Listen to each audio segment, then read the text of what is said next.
ফেরেশতারা বলবে ঢুকে যাও, জাহান্নামের ভিতরে ঢুকে যাও। সেখানে গিয়ে দেখো চিরকাল অবস্থানের জন্য ঢুকো।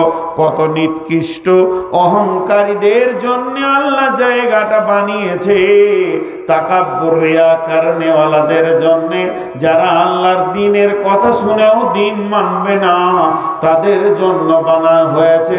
ঢুকে যাও, ওই জায়গায় গিয়ে দেখো অবস্থানটা কেমন হবে। এই বলে তাদেরকে এমন করে চাবুক মারা হবে, গরুর মতো লাফ দিয়ে তারা জাহান্নামের আগুনের ভিতরে চলে যাবে।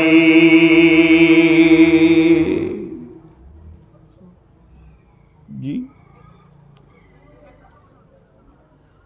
জাহান্নাম এত কঠিন জায়গা, কিন্তু আমরা জাহান্নাম সম্পর্কে কোনো চিন্তাই করি না। গল্পের মতো মাথাতে আছে, গল্পের মতো। মুসলমানদের কাজ কর্ম, ইবাদত, চলাফেরা, উঠা বসা, লেনদেন, ভাষা দেখে মনে হচ্ছে না যে জাহান্নাম বলে কিছু আছে।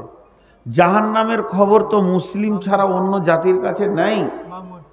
তাদের কাছে যেগুলো আছে ধোঁয়াশা, হালকা, অত ক্লিয়ার জাহান্নাম সম্পর্কে কথা তাদের কাছে নেই।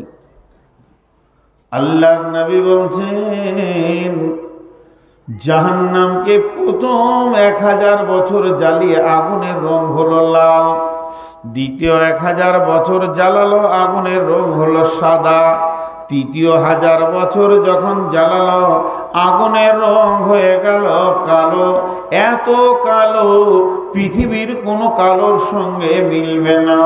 ওই জাহান্নামের আগুনে যখন মানুষকে ফেলে দেয়া হবে, পা উপর দিকে থাকবে, 70 বছর জাহান্নামের নিচে চলতে থাকবে। সে আগুনের রূপ দেখবে কেমন, পানির মতো তরল আগুন পাবে, চলতে চলতে উষ্ণ আগুন পাবে, আরো যাবে, আগুনের যেন রূপ আর মূর্তি চেঞ্জ হচ্ছে। সেই হাদিসের মধ্যে আছে জাহান্নামের ভিতরে 4 শ্রেণীর লোক আছে, গোটা জাহান্নাম তাকে তোলপাড় করে দেবে। এত জোর চিৎকার মারবে, জাহান্নামের এক প্রান্ত থেকে আর এক প্রান্তে তারা দৌড়বে, তারা ছোটাছুটি করবে, এবং তাদের ওই ছোটাছুটি দরাদরি এবং তাদের ওই চিৎকার অন্য জাহান্নামীরা বিরক্ত হয়ে প্রতিদিন আল্লাহকে দরখাস্ত দিবে, মাবুদরে যদিও জাহান্নাম, আল্লাহ তুমি ওদেরকে অন্য জাহান্নামে করে দাও আর আমাদেরকে অন্য জাহান্নামে করে দাও। মাবুদরে এদের আচরণ এমন হয়ে গেছে, এক জাহান্নামে থাকতে ইচ্ছা করছে না। সেই 4 শ্রেণীর লোককে, 1 নম্বরে হলো নিজের শরীরের মাংসকে নিজেই দাঁত দিয়ে টেনে ছিঁড়বে। এই লোকটিকে পৃথিবীর বুকে গীবত করেছে, পরনিন্দা পরচর্চা করেছে, সব সময় মানুষের পেছনে কথা বলে বলে মানুষকে কষ্ট দিয়েছে। 2 নম্বরে হলো মুখ দিয়ে ঝর্ণার মতো রক্ত পুঁজের বন্যা বইবে, আর এত দুর্গন্ধ হবে অন্য জাহান্নামীরা ওখানে থাকতে চাইবে না। এই লোকটিকে পৃথিবীতে খিস্তি করে গালিগালাজ করেছে, একে অপরকে গাল দিয়েছে, নোংরা নোংরা ভাষা বলেছে, খিস্তি করেছে। 3 নম্বর হলো ওই লোকটি পেটের ভিতরে নাড়ি ভুঁড়ি কলিজা ফ্যাপসা কিছুই থাকবে না, সব যেন বেরিয়ে যাবে, জাহান্নামের ভিতরে ওগুলোকে টেনে নিয়ে বেড়াবে আর গাধার মতো চিৎকার করবে। লোকটিকে পৃথিবীতে মাল মেরেছে, নারী মেরেছে, লোকের জমি জায়গা দাবিয়ে নিয়েছে, বিপিএল এপিএল এর মালকে মেরেছে, সরকারের বরাদ্দ মাল মেরেছে, আর আপনার কিনা রেশনের মাল মেরেছে। যেদিক থেকেই মাল মার হোক না কেন, তার পেটের ভিতরে নারী ভরে থাকবে না। 4 নম্বরে হলো আগুনের সন্দুকের ভিতরে থাকবে, তাকে তালা মেরে দেয়া হবে, আগুনের বিছানা তাকে জড়িয়ে দিয়ে ভরে দেয়া হবে, আর ওই সন্দুকটা বাক্সটাকে নিয়ে গোটা ময়দান জাহান্নামকে তোলপাড় করবে। লোকটিকে পৃথিবীর বুকে ওই লোকটি সুদ নামে সুদের সঙ্গে জড়িত ছিল, সুদ খেয়েছে, সুদের কারবার করেছে, আল্লাহ ওকে ওই আযাবের ভিতরে দিবি।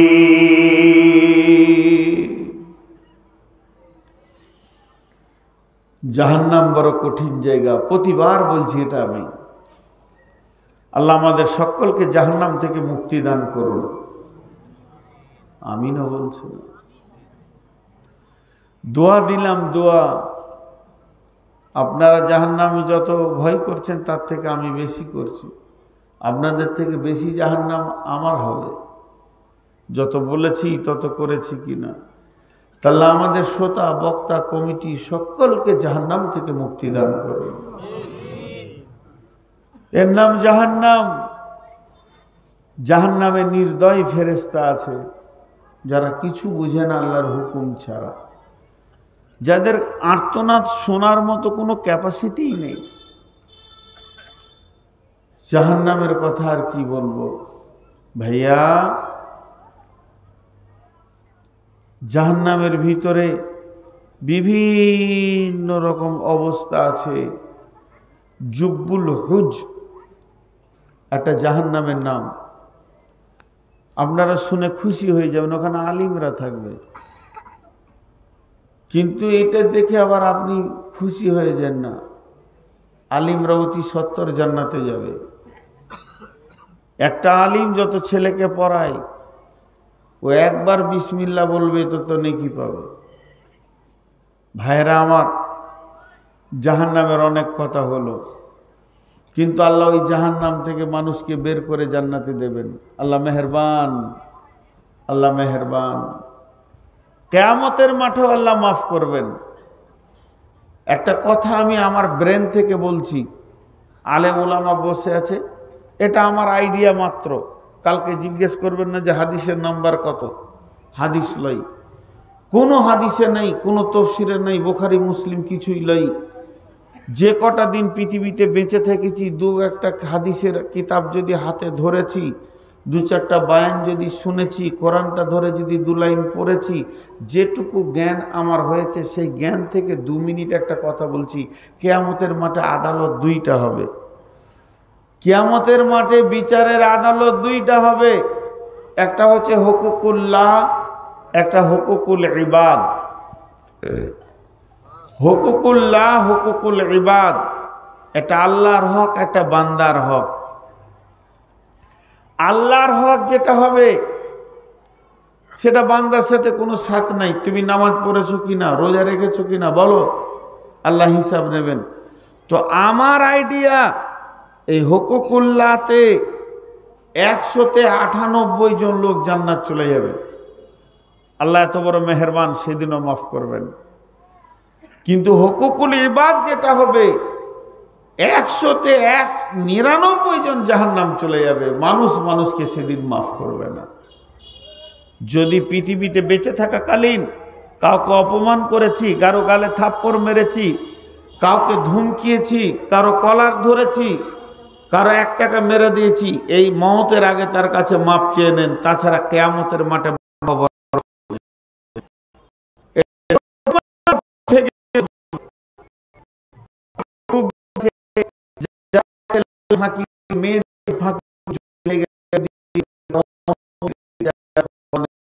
কি করে আপনার পার হওয়ার রাস্তা আছে।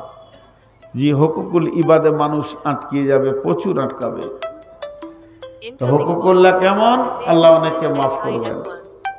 বন্ধুরা আমার, সহিহ বুখারীর হাদিস আছে, কঠিন কিয়ামতের দিনে আমার রব 2 জনকে ডাকবে, আব্দুর রহমান, আব্দুর রহিম, তোরা শোন। এবার ওরা 2 জন বলবে, চল, আল্লাহ আমাদেরকে ডেকেছেন, এখন আমাদের হিসাব শুরু হবে। এই বলে তারা আল্লাহর কাছে এসে পৌঁছাবে। যখন মাবুদের কাছে পৌঁছে বলবে, আল্লাহ আমরা 2 জন এসেছি, আল্লাহ কথায় বলবে, তোরা 2 জনই জাহান্নাম চলে যা। হিসাব নাই, কিছু নাই। এটা করেছো কি এটা করনি, নামাজ পড়েছো কি পড়নি, হজ করেছো কি করনি, যাকাত দিয়েছো কি দাওনি, কোনো কথা নাই। তোরা দুজনেই জাহান্নাম চলে যা। যখন এই কথাটা বলে দেবে, দৌড়তে শুরু করবে। একজন জাহান্নামের আগুনের দিকে দৌড়তে শুরু করেছে, দ্রুত গতিতে দৌড়বে। আর একজন এক পা ফেলবে, একবার আল্লাহকে দেখবে, আবার এক পা ফেলবে, আবার একবার আল্লাহকে দেখবে। এইভাবে যেতে থাকবে। আল্লাহ তাবারাক ওয়া তাআলা ফেরেশতাদেরকে বলবে, ওই দুইজনকে ধরে নিয়ে আয়। ওদেরকে যখন ধরে আনা হবে, রব্বুল আলামিন বলবে, আব্দুর রহিম রে, আব্দুর রহমান রে, তোদেরকে তো আমি বলেছি জাহান্নাম যা, তোরা জাহান্নাম যেছিলি কিনা বল। তো বলবে, আল্লাহ আমরা তো জাহান্নাম যেছিলাম। তখন আব্দুর রহমানকে বলবে, তুই একবার করে আমার দিকে দেখছিলি আর একটা করে পা ফেলছিলি কেন, তুই বল। তখন আব্দুর রহমান বলবে, মাবুদ আমি আপনার দিকে দেখছিলাম এই জন্য যে আল্লাহ আমাকে যদি একবার ডেকে নিয়ে মাফ করে দেয়। বলে, এখনো কি তোর আমার প্রতি আশা ছিল? বলে, জি হ্যাঁ। লা তাকনাতু মির রাহমাতিল্লাহ, আল্লাহ আপনি তো কোরআনে বলেছেন, খবরদার আমার রহমত থেকে নিজেকে নৈরাশ করিস না, হতাশ হয়ে যাস না। তাই আমি আপনার দয়ার দিকে তাকিয়ে মনে মনে ভাবছিলাম কখন ডেকে আমাকে মাফ করে দেবে। বলবে, তুই দাঁড়া আব্দুর রহিম, তুই যে জাহান্নামের দিকে দ্রুত গতিতে দৌড়ছিলি তার কারণটা বল। জাহান্নাম কি ভালো জায়গা? আব্দুর রহিম বলবে, আল্লাহ না, জাহান্নাম কঠিন আগুনের জায়গা। বলে, তবে কেন তুই দ্রুত গতিতে যাচ্ছিলি? আব্দুর রহিম বলবে, আমি জাহান্নাম কেন যেছি এটা দেখার আমার প্রয়োজন নাই। আমি তো আপনার হুকুম কোনোদিন মানিনি, আমি আপনাকে না মেনে জিন্দেগি করেছি। মাবুদ রে, আজকে আমি মনে মনে ভেবে নিলাম যে আল্লাহ তো স্বয়ং একটা হুকুম করেছে জাহান্নাম যাওয়ার। তবে আমি কোথা যেছি আর না যেছি এটা দেখার দরকার নাই। আমি আল্লাহর হুকুমকে মানার জন্যে তাড়াতাড়ি করছিলাম, যাতে করে আমি আল্লাহর একটা হুকুমকে মেনে দেখাবো। আল্লাহর হুকুমে আমি জাহান্নাম যেছি। আমার রব বলবে, রে আব্দুর রহমান, রে আব্দুর রহিম, আমি তোদের দুইজনকেই ক্ষমা করে দিয়েছি। হাদিসের মধ্যে আছে, একটা লোক কিয়ামতের মাঠে গাধার মতো চিৎকার করবে, সারা হাসরবাসী শুনতে পাবে। শুধু চিৎকার করবে না, এইভাবে মাটি মাখবে, গোটা গায়ে মাথায় সে মাটি মাখবে। আমি হালাক হয়ে গেলাম, আমি শেষ হয়ে গেলাম, না আর আমার জীবনের মূল্য নাই। কেন, কি হয়েছে? বলে, আমার নেকি আর নেকি, শুধু একটা নেকির অভাবে পড়ে গেছি। একটা নেকি যদি আমি পেয়ে যাই, আমার জান্নাতের ফয়সালা হয়ে যাবে। তখন একজনের বিচার হয়ে গেছে, এটা জাহান্নামের লাইনে লোক দাঁড়িয়ে আছে, একটার পর একটা জাহান্নামে পড়তে রয়েছে। ওই লাইনে থাকা একটা লোক বলবে, ভাই এদিকে আয়। বলবে, না, তোর সঙ্গে তো কোনো কাজ নাই, তুই নিজেই তো জাহান্নামের লাইনে দাঁড়িয়ে আছিস, তোর সঙ্গে আমার আর কি কাজ আছে? তোর সঙ্গে কোনো কাজ নাই, তুই আমার কিছুই করতে পারবি না। ও তখন চাপ দিয়ে বলবে, ভাই রে, আমি তো জাহান্নাম যেছি, তোকে ডাকছি, তুই একবার আয়। তখন ওর কাছে যখন যাবে, বলবে, দেখ আমার গুনার গুনাহ শুধুমাত্র একটা নেকি, চলো আমার নেকিটা তুই নিয়ে নি, জান্নাত চলে যা। যখনই নেকিটা পেয়ে যাবে, এত জোর লাফাবে, আনন্দ করবে, আমি বেঁচে গেলাম, বেঁচে গেছি, বেঁচে গেছি, কামিয়াব কামিয়াব, এই বলে দ্রুত গতিতে দৌড়তে শুরু করবে। তখন ওই আল্লাহকে বলবে, মাবুদ আমি নেকি পেয়ে গেছি, যে নেকির কমতিটা আমার কাছে ছিল মাবুদ রে, ওই নেকিটা আমি পেয়ে গেছি, এখন আমি জান্নাতে দা ফয়সালা দাও। রব্বুল আলামিন বলবেন, গোলাম রে, আমার কাছে কি নেকির অভাব ছিল নাকি? আমি কি তোকে একটা দিয়ে জান্নাতে দিতে পারতাম না? আজকের কঠিন দিনে যে দান করেছে ওই লোকটাকে তুই একবার ধরে নিয়ে আয়, দেখবো তাকে। আল্লাহ সবই জানেন, সবই বুঝেন। একে বলবে, যা ধরে নিয়ে আয়। তখন দেখবে এবার জাহান্নামের মুখের কাছে পৌঁছে গেছে।